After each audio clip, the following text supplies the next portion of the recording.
Every team, every topic, everywhere. This is Believe. And here we go. Welcome in to Pels and Whistles right here on the Believe Network. We're excited to be here. I'm Daniel Sallerson alongside Rel Myers, and we are so happy to be a part of the Believe Network and here covering the Pels for you all season long, 24/7, 365. No, we'll not have a podcast throughout all that time, but we are here to give you all the Pels and Whistles as far as Pelicans coverage.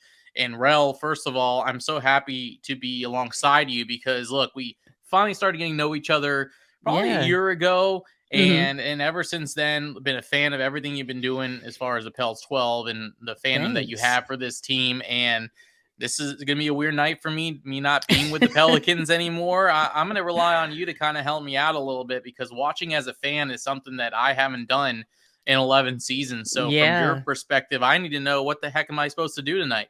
Yeah, you need feet on the ground. So I'll be there. We're going to be at the, doing our watch party thing with the Pels 12 and everything. But I'm super, super excited for tonight and just for the season, Yeah. And how excited are you for this opportunity? Look, I mean, we're going to get to talk Pelicans basketball whenever we want. We're ready for a podcast. We're going to click a button and we're going to go. There's no set time. There's no set. We're going to try to be as consistent as possible. But if there's what they call an emergency pod, we'll do emergency pod, if we need to, because there might be some times we do, and it might be good things, could be bad things, but we're going to be here for you. And I hope you all can be here for us. Yeah, definitely. I'm really excited about this opportunity. And, when you reached out and asked me about doing it, I was like, wow, like 6 months ago, we were just hanging out at the FedEx Forum in Memphis, just chatting it up, just a fan and a Pelicans radio guy, right? So here we are today, and it's insane. The last 6 or 7 months or so have just kind of been like a whirlwind. And so now at this point, we're doing a podcast together. So I'm super excited about this opener against the Nets. I think I saw that they got the Nets as like 3-point favorites or something. Yeah. And I was like, okay, I'm taking this personally already. That's okay. And look, I think to start this preview a little bit, now we're both going at it from a fan perspective, because I can say now that I feel like I'm hoping I'm part of the Pels 12. I feel like, I got to get a shirt. I got to get a Pels 12 versus the world.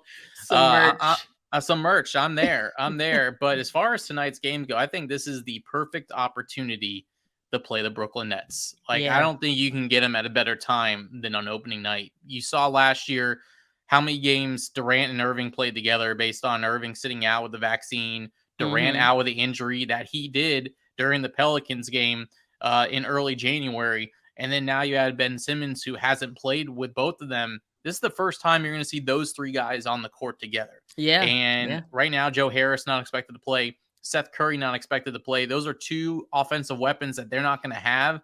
Right. And I just think this is a chance for the Pelicans to take advantage of a team that has not played a ton of games together. And also, how's the dynamic going to look with Kevin Durant, who wanted his coach gone, still being the head coach of the squad? So it's so much drama. You would think it's on Bravo, the way the Brooklyn Nets are situated right now. But I feel like if this is the time to play one of the better teams in the Eastern Conference, I will take this on opening night every time, especially with the schedule after that. You got the Hornets with potentially out LaMelo Ball, and then you open up against the Utah Jazz, who are not the same Utah Jazz as they were last year. So not at all. If you get through tonight, you're looking in pretty good shape, I would think. Definitely. I saw KD was, I guess he was in some sort of interview, and he was talking about BI and how he's one of the most talented guys he's seen in a really, really long time. And just, he's naming all the pieces that we've got. And he's saying, like, I'd much rather play those guys first, because I don't want to catch them in like some mid-season stride, So I was like, all right, well, real recognize real, I guess. Right. And I think they might be looking at us, the Pelicans, the same way, if you think about it, because this is the first time that Zion's going to be put in the fold with the four other starters, with CJ, Herb, BI, and Jonas. And so there could be a little bit of growing pains when it comes to that. But at the same time, I feel like this is the perfect opportunity for the Pelicans to kind of show what depth they have. I mean, they went to the playoffs last year with a team that didn't have their best player. And now you're going into it with a healthy squad besides Jackson Hayes. I feel like you're in a lot better position than you were just at the beginning of last season. Absolutely. Yeah. I'm really excited to see what the guys can put together, and mostly just, if we can stay as healthy as possible through the season. I think that's probably our biggest hurdle. And injuries, they're inevitable, right? Like something's gonna happen. Hopefully it's nothing major. And hopefully we can, just kind of come out of the gate running. We've got a lot of slow starts over the last several years. I think the last time we started first 10 games ended up at 500. It was probably in 2017. Every Yeah. other time besides that, we've been under 500. So a lot of people are thinking 3-0 in these first three games. I hope so. It looks like it should be that way, but you never know. It's anybody's game on any night. So And look, if it starts 0-1, there's no need to freak out. I know everyone. It's from a lot of previous seasons where you just can't get off to the right on a winning note. But I think it's going to be okay when you're facing a team like the Brooklyn Nets. They're still a really good team. And I'm not saying just because of all the things I mentioned earlier that it's going to be an easy win. I'm just saying if mhm. you're going to find the time to play the Brooklyn Nets, kind of like what Kevin Durant said about the Pelicans, you'd rather get them on opening night than when they're in their stride, when they've locked in, when they've gotten that chemistry together. So I think it's going to be kind of a battle test for both teams to figure out which chemistry is more ready than the other team. Yeah, yeah. I'm man, I'm just today's gonna be like the longest day. I'm just like, So can we get take to me through 6:30? the mind of a fan, because this is my first time kind of gearing up Yeah. for a broadcast. I'm not having to get ready for a broadcast. I'm going to Yeah. be able to sit there and watch on League Pass like everyone else, or Yeah. at least in the New Orleans market, they'll be able to watch on Valley Sports and the watch Yeah. party. So I mean, is this every game y'all get this nervous before every game and ready to tip off, or is it just because of the expectations of this year? I would say every game since we started getting together for watch parties and things, I'd say every game just because when we first started doing the watch parties, it was, we were kind of looking like we could make a playoff run, right? So as we got closer and closer to like locking into the play in and everything, like, of course, like the nerves are there now. So every day when you wake up, it's like Christmas morning, or like I like to call it Pelsmas morning. So we just, I don't know, maybe 30 minutes ago, I put out a tweet and I was like, so how are we, like, what content are we injecting into our veins today? Like, what are you guys doing? How are you preparing? And some people are just like, I don't know, I'm just gonna have some whiskey and listen to some podcasts. Other people like, I don't know, I'll be at the watch party, like, and so some people are saying they're not gonna think about the game at all because they just want the day to go by quicker. You got to get through the work day so we can get to the fun.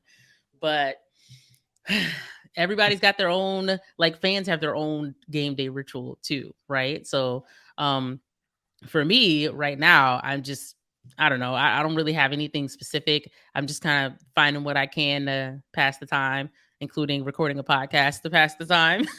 Yeah. So That, so now when you tweet again, you're going to say, how are you taking in this day? It's going to be with Pels and Whistles, because that's yep. how the Yep. day is going to start. We're recording this bright and early here to make sure that we get this out for you all. And so we hope you all click subscribe and join everywhere on the Believe Network. Every platform you can find your podcast will be on there.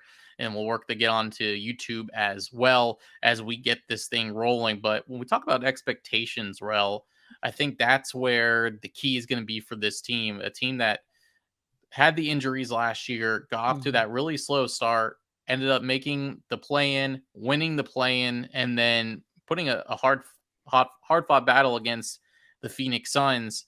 Is your expectations for this team just get back into the play in, or is this expectation you get one of the top 6 seeds and don't have to worry about that play in? I would love for them to get a top 6 seed and not have to worry about the play in. I think making the play in again, I wouldn't say is like, mm, I wouldn't say it's like a failure, if we made it again, but everybody's definitely expecting more than that. I feel like, and I've seen people put us as high as the 3rd seed. I've seen people put us in 4, 5, and 6. And so I'd much, much, much prefer for them to get a top 6 seed, miss out on that play in. And you also get a little rest time in there too, because the play in is going to take up a few days. You Right. probably have close to a week off. So you can kind of rejuvenate and get ready for that first round. So I'd much prefer for them to just skip all that mess, get some rest, recharge for the playoffs, and take care of business with whoever the opponent is.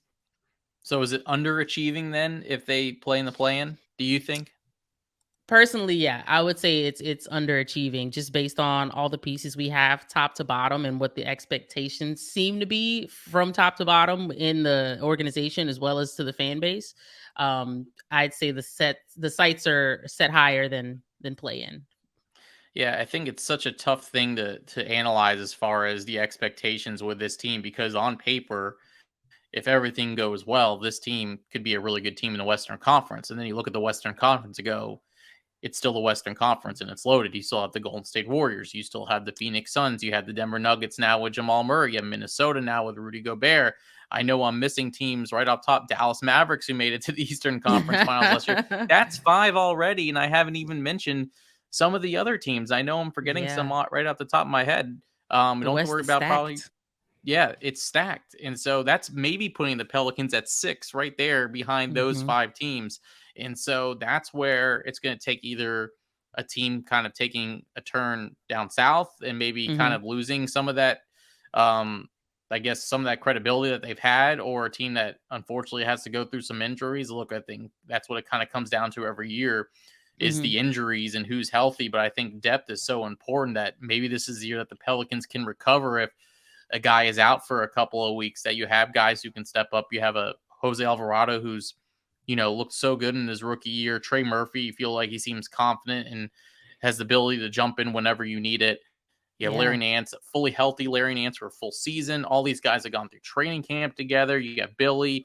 We'll see how Jackson does with the elbow, even though I think he's ahead of schedule because they said 2 to 4 weeks I and he think was already so. listed as questionable Yeah. for tonight's game. So I think if you stay healthy, I think you could be right up there, but it's so hard to put them as like, all right, they have to be a top 6 seed or it's going to be, underachieving, because I Hmm. feel like you have to, the progress, you have to figure out what's realistic as far as making that jump. These good teams make the gradual jumps, and it Yeah. takes like a really good year, maybe an extra piece to kind of put them over the top. I just wonder if that could be the Pelicans this year. I just wonder if this is the year that that could happen. Yeah, definitely anything could happen. I think I don't remember which pod I was listening to the other day, but they were basically saying that teams don't just go from being like a 30 something win team to being a 50 plus win team. Like it just doesn't really happen like that. So maybe people should kind of temper their expectations a little bit. And I think Right. originally I was thinking maybe we can do 50. Now I'm closer to like, 48 is cool. 46 is even cool. Last year we were Yeah. 36 and 46. So anything beyond that, record wise, is definitely an improvement. But back to like to talk about seeding a little bit. Once you get into the playoffs, the seeds don't sometimes they don't matter all that much. Obviously you want to have home court advantage, but um I'm always thinking about the 2018 Western Conference standings. Third, fourth, fifth, and sixth were all tied like days leading up to when the Right. regular season ended.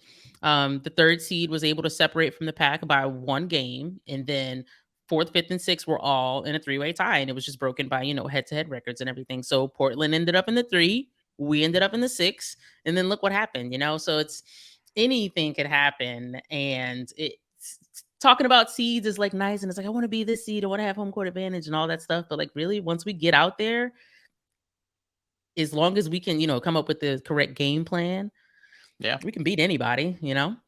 It's going to be all about matchups, I think. And I think as Yeah. long as you avoid being that 8th seed, and probably playing one of the better teams, if that's Golden State this year or if it's not, Mhm.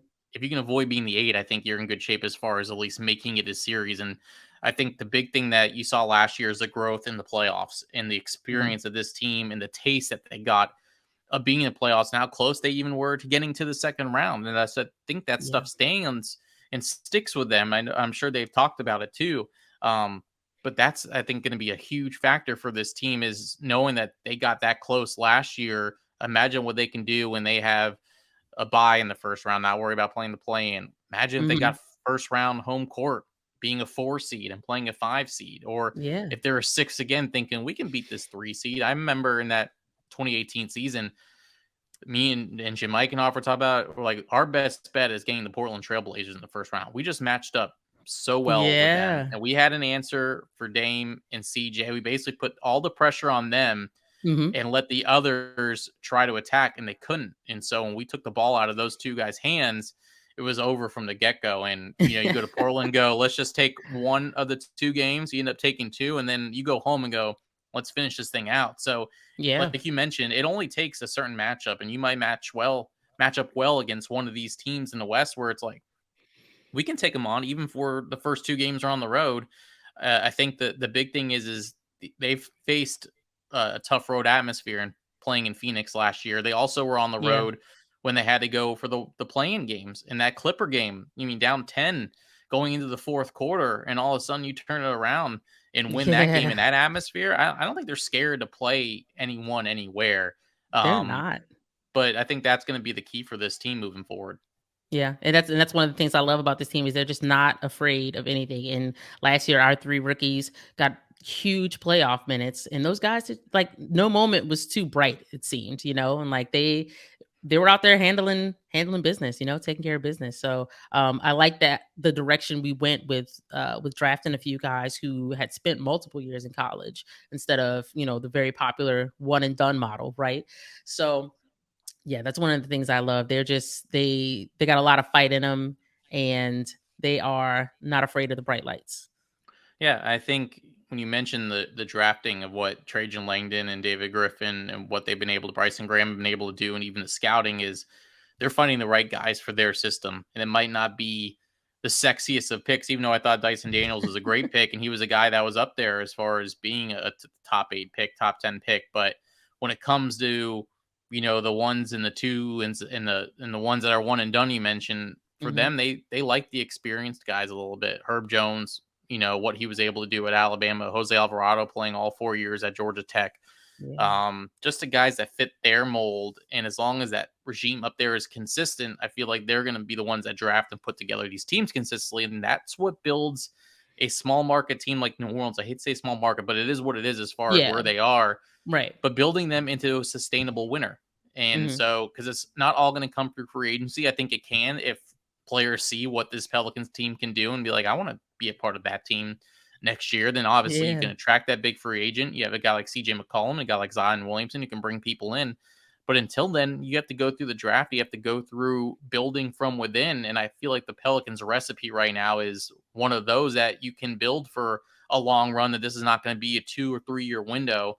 This is locking guys in for 4 or 5 years, and being consistently in the playoffs, I think, is the first step for this organization to kind of take it to the next level. Yeah, definitely. I can agree with that.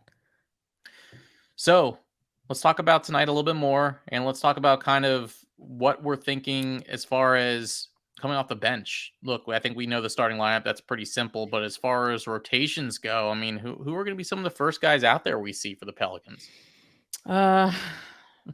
I think Trey might be first out. Trey might be our 6th man potentially. So we'll see Trey out there in the second unit. Jose. It's looking like Dyson might be able to work himself into the rotation like early on. Of course, we got to see Larry. Geez, man. Well, Jax isn't going to be. Well, if Jax isn't playing, we might see some Euro MVP. Yeah, Billy Aaron Gomez. Yeah. It's just the team. We've never been so stacked. We've never been this deep, And it's like we used to be like, oh, maybe there's 7 or 8 guys we can count on. But now it's like, geez, the 9th and 10th man on the rotation, like, who's it going to be, Right. I mean, you even mentioned Devontae Graham. He's another one that could be in there. Yeah. I know he struggled from 3 a little bit last year, and some people weren't too thrilled. But yeah, I mean, it still brings value to this team. So I think it's certainly going to be interesting. Are we allowed to talk about the Lakers on this show? Are we? Is there a Believe in Lakers that we can even team up with for one of these shows? Because they gotta have something, huh? We gotta try. I mean, we're tracking the Lakers this year. We're on Lakers watch because their pick is our pick once again, and some people are already throwing out the draft machine and all that good stuff, and the tankathon. The tankathon.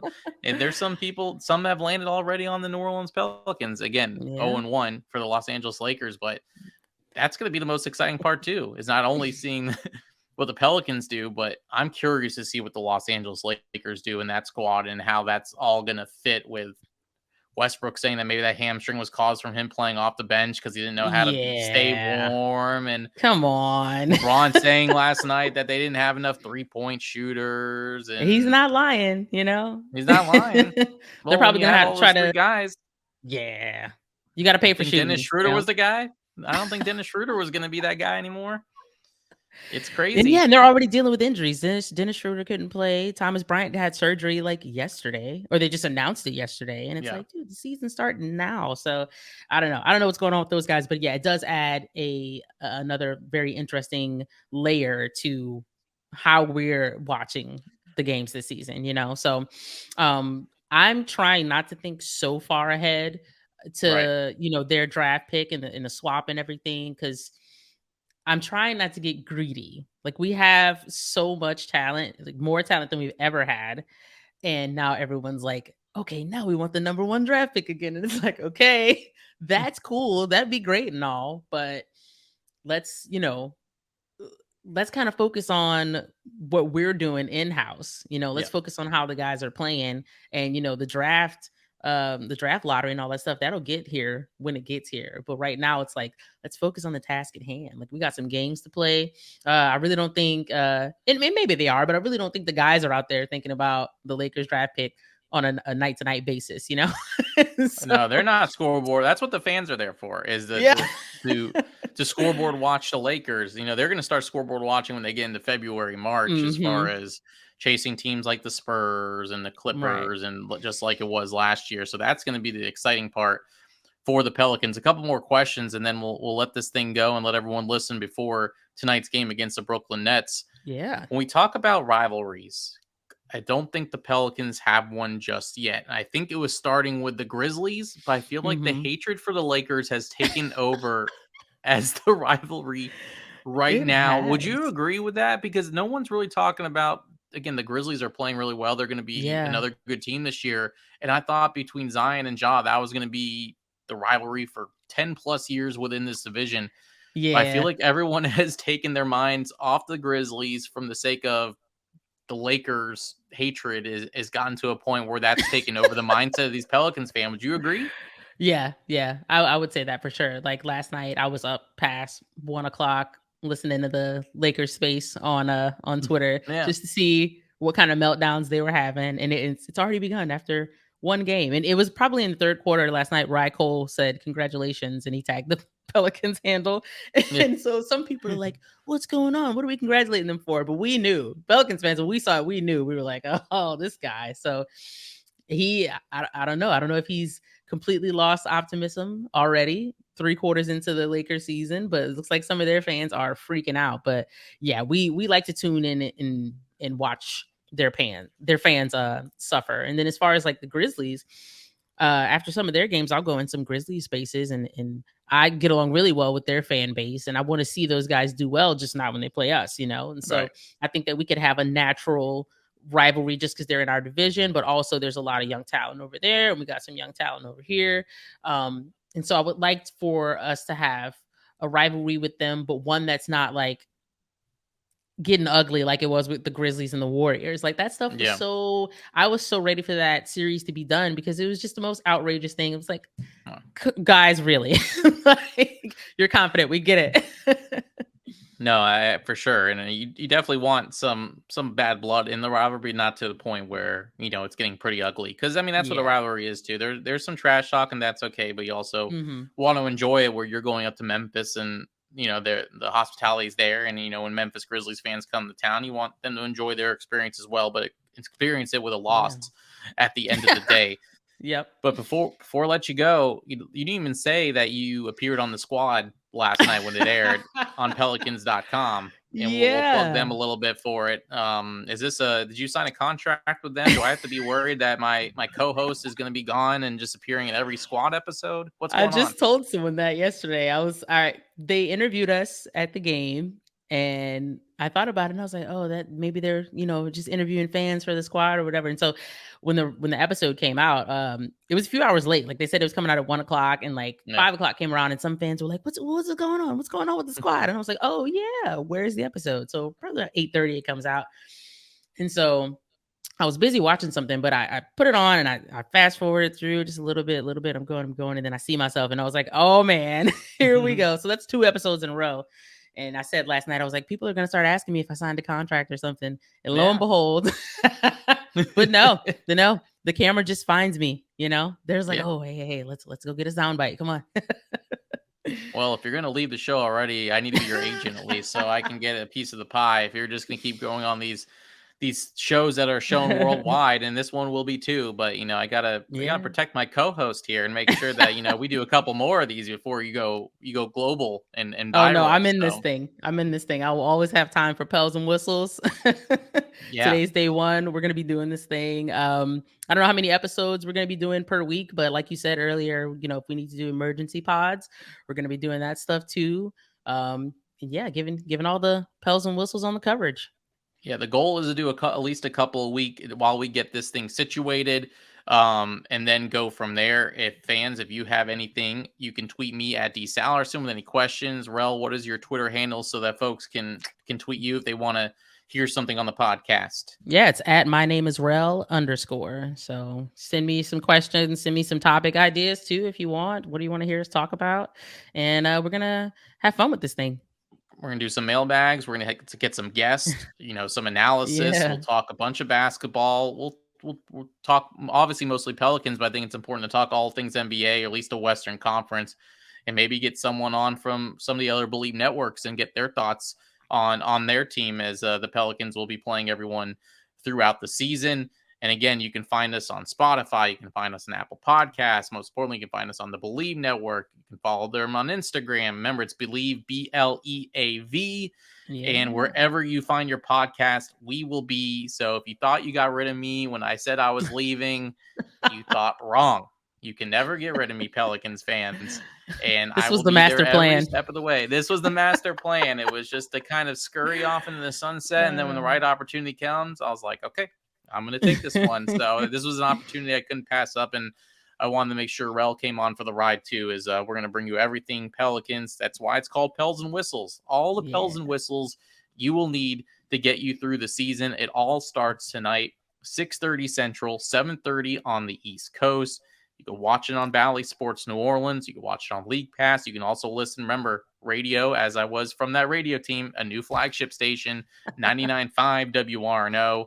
A lot bigger signal, a lot better signal, a lot more clearer of a signal. Yes. So there's going to be a lot more fans that will be able to listen throughout the Gulf Coast, even not in the state of Louisiana when you're driving all around. Plus, Baton Rouge still has a great signal for their affiliate. So you should be covered through the whole state and wherever you can find, also on the Pelicans app as well. I feel like I'm doing my old job again, trying to promote where everyone, but I want everyone to know where they can listen, they can watch, and most importantly, come back here for another installment of Pels and Whistles. So, Rel, this was great. I'm glad we kind of got the intro out of the way here, and now we're going to get down to business, and hopefully at the end of this week, we're talking about a couple Pelicans wins, and we'll let you know when the next podcast is. I appreciate it, Rel. Good talking with you. All right, we'll be back soon. All right, for Rel, I'm Daniel Sallerson. Thanks for listening to Pels and Whistles on the Believe Network.